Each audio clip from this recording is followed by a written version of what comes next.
Senator Cardin. Thank you very much, Mr. Chairman. And I want to join the praise to you, Ambassador Froman, for your consultation with us, your working with us, the open way that we've been able to work together and share views and share the challenges we have on a trade agenda. So I very much appreciate the manner in which you have involved us in the process. As Chairman Hatch pointed out, we have a challenge, and the challenge is that TPP is so far along the way. Normally, we would have had a TPA enacted. We would have voiced our negotiating objectives. You would have come back to us with consultation on those trade objectives, negotiating objectives, and we would have had a chance to adjust our expectations along the way. Well, TPP is so far along the way that becomes somewhat awkward whether TPA really will work in the way that it was intended to work with congressional input. I mention that because you know my number one concern. My number one concern is in TPP that TPA has very strong negotiating objectives as it relates to good governance, as it relates to anti-corruption issues. We are dealing with countries that are challenging in TPP. Brunei, where the LGBT community has legitimate human rights concerns. In Brunei and Malaysia and in Vietnam, their record on labor is very suspect.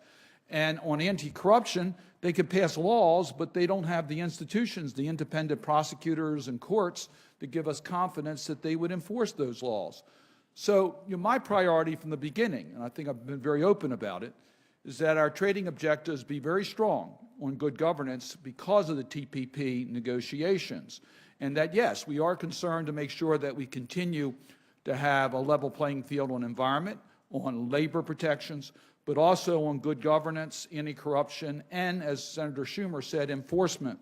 Because if it's not enforceable under trade sanctions, it becomes very difficult to see whether we really elevated.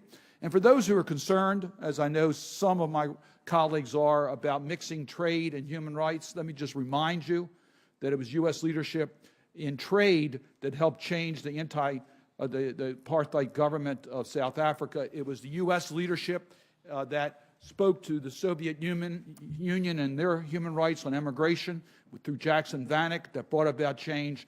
It is critically important that if we're going to see change in Vietnam and Malaysia and Brunei and other countries that do not have that record, that we use this opportunity to achieve those objectives. So I will be evaluating very carefully, not just what we do on TPA, because we're so far down the line on TPP, also an open process on both TPP and TPA as it deals with human rights and good governance. I want to ask one more question and then have your response on that in the second question. And that is, TPA would deal with more than TPP. It would deal with TTIP, as you've already pointed out.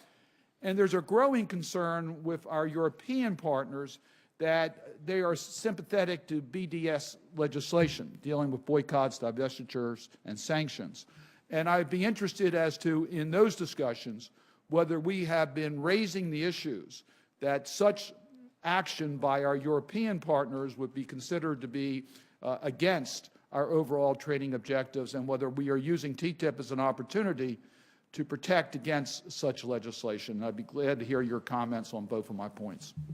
Well, thank you, Senator, and thank you for your leadership on the human rights and governance issues. TPP, in fact, does have strong governance and anti-corruption provisions in them, and really it's one of the innovations of TPP to make that a core part of the agreement, and it really goes throughout the whole agreement with regard to transparency, regulatory transparency, and across the board, and of course it's got strong enforcement mechanisms generally in the agreement. So we agree with you on the importance of that. TPP has also given us an opportunity to engage with countries like Vietnam, Malaysia, and Brunei on the kinds of issues that you've mentioned.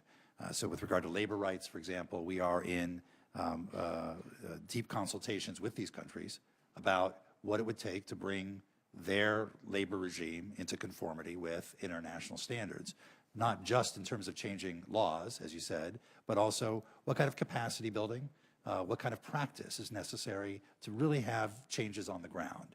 And it's only because of TPP that we have the opportunity to have that kind of dialogue with Vietnam, Malaysia, and Brunei. And even on the human rights issue with Brunei, which has been raised, we're working very closely with the State Department, which has the lead on the human rights issues, but with the opportunity the TPP gives us to engage with them about their practices and ensure that what they do is consistent with their international human rights obligations. So I feel good that through TPP we'll be able to make progress in all those areas, and that TPP will set a new milestone in terms of good governance, anti-corruption, and improving labor rights across the board.